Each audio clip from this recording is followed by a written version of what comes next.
Ito ang latest trendy. Viral at trending ngayon sa mundo ng social media ang di umano'y balitang.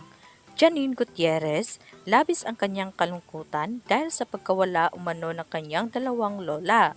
Dalawang lola agad ang nawala dahil sa isang iglap lamang at talagang mahirap din sa kanya para tanggapin ito.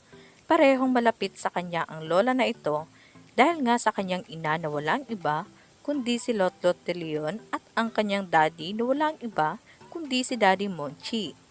Ito ang mainit na balitang pinuputakti ngayon ng samot-saring komento mula sa marami sa ating mga kababayang Pilipino.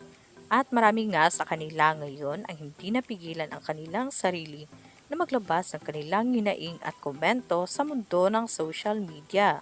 Pero bago ang lahat mga katrendy, kung hindi pa kayo nakasubscribe sa aking channel, please click subscribe and hit the notification bell para lagi kang updated sa latest trending na balitang i-upload namin. At yun na nga, viral at trending ngayon sa mundo ng social media ang di umano'y balitang. Nakaplano na nga ang aktres na walang iba kundi si Janine Gutierrez na magbakasyon nga di umano sa ibang bansa kasama ang aktor na walang iba kundi si Jericho Rosales ngayong Holy Week, ngunit hindi naasahang pagkakataon, lumisan nga ang kanyang mamita, ang kanyang Lola Pilita Corrales. Sobrang pagdadalamhati nilang pamilya nang mawala si mamita at naging busy na rin sila sa pag-aayos ng kanilang funeral service. Kaya naman dahil dito ay ikinansel na lahat di umano ni Janine Gutierrez ang kanyang travel abroad. Sa hindi inaasahang pagkakataon muli, nakatanggap sila ng isa pang mensahe na kalungkutan mula naman ito sa kanilang Mami Lotlot de Leon. Pumano na nga din ang kanilang Lola Nora Honor na kung saan nabigla rin sila dahil nga hindi pa naman nalilibing ang kanilang lola na si Pilita Corrales ay agad din namang sumunod si superstar Nora Honor. Nagbigay mensahe naman si Janine de Leon nang mailibing ang kanyang dalawang lola, aniya, quoted. It's the first time in 10 days that I'm not at the wake. This Holy Week, my siblings and I lost two lolas, mamas and papa's mothers. Kakauwi lang namin galing sa lamay ni Mamita na mag-alas 4 ng hapon noong April 16, pagdating ng alas 10 ng gabi, tumawag yung kapatid ko ng alas 10 ng gabi sa chapel para kumuha ng kwarto para naman kay Mama Guy. It's been difficult and unbelievable. But all throughout, you had helped us so much with your support and love. Thank you so much for your thought and pay yours.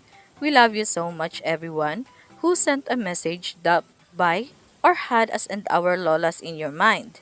Initially, I blocked off the rate of the travel, but I decided to just spend it at home. Sabi ko, pag-ayos na lang ako ng bahay at mag-aral ng script, buti na lang hindi na ako umalis. Mamita passed away in the first 3 days and rebury it Mama Guy on my last, driving to my location to think. I think of my two new angels and how they always power to do. I think of how I can continue to sleep to make them proud. It gives me comfort to know. There are many of us too who always have them in our hearts. Thank you. End quote. Pansamantalang naging lakas rin naman si actress na walang ibang kundi si Janine Gutierrez sa kanyang tita Matet de Leon dahil nga sa pag-iyak ni Matet de Leon, hindi na niya mapigilan ito dahil maraming ngang regret itong si Matet de Leon. Talaga nga namang lungkot na lungkot sila sa pagkawala ng kanilang mami. Marami ang nagmamahal kay Ate Guy at nagbibigay pa rin ng simpatya sa pamilya niya hanggang ngayon.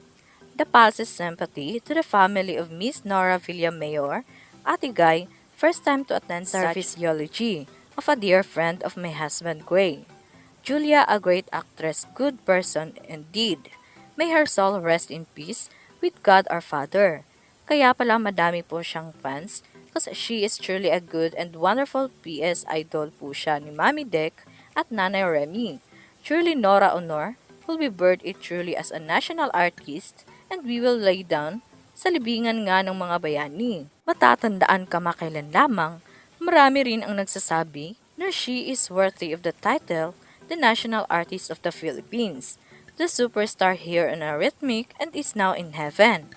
God rest her in beautiful soul forever counted as to your family. Rest in peace. Kaya naman nang lumabas nga ang balitang ito, ay umani agad ng samot-saring komento mula sa marami sa ating mga kababayang Pilipino. At marami nga sa kanila ngayon ang hindi mapigilan ang kanilang hinaing at komento sa mundo ng social media.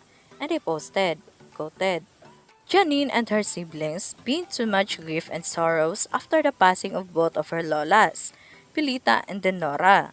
She needs rest after this and the whole family to cry freely and heal the sorrows.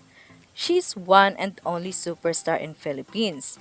At naging isa pang national artist, what a great honor to have her as a humble actress. Walang makakapantay sa isang Nora Honor. Two lolas pala ni Janine Gutierrez ang pumanaw na ngayon taon.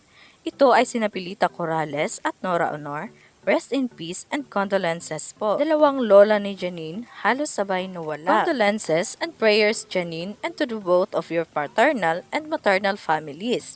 They may rest in peace. My condolences, Janine, for the passing of your mamita and just recently, your mama Guy. It is heartbreaking when both grandmothers pass one after the other. She lost two lolas this week alone. Kawawa naman. Stay strong, Janine. She's one and only superstar in Philippines. At naging isa pang national artist, what a great honor to have her as a humble actress. Walang makakapantay sa isang Nora Honor. Janine and her siblings been too much grief and sorrows after the passing of both of her lolas, Pilita and Denora. She needs rest after this and the whole family to cry freely and heal the sorrows. End quote. Labis ang kalungkutan ni Janine Gutierrez dahil sa pagkawala umano ng kanyang dalawang lola. Dalawang lola agad ang nawala dahil sa isang iglap lamang at talagang mahirap din sa kanya para tanggapin ito. Parehong malapit sa kanya ang lola na ito dahil nga sa kanyang ina na walang iba kundi si Lotlot de Leon at ang kanyang daddy na walang iba kundi si Daddy Munchi. Pansamantalang naging lakas rin naman ang aktres na walang iba kundi si Janine Gutierrez ng kanyang tita Matet dahil nga sa pag-iyak ni Matet, hindi na niya mapigilan ito dahil maraming ang regret itong si Matet de Leon. At talagang nga namang lungkot na lungkot sila sa pagkawala ng kanilang mami. Marami ang nagmamahal kay Ate Guy at nagbibigay pa rin ng simpatya sa pamilya niya hanggang ngayon. Nakaplano na nga ang aktres na walang iba kundi si Janine Gutierrez na magbakasyon nga di umano sa ibang bansa kasama ang aktor na walang iba kundi si Jericho Rosales. At yun nga mga katrendy, ano ang masasabi mo sa video na ito? Huwag kalimutang mag-iwan ng komento sa baba para malaman ko kung ano ang naging reaksyon mo sa latest at trending na balitang ibinahagi namin. Maraming salamat po.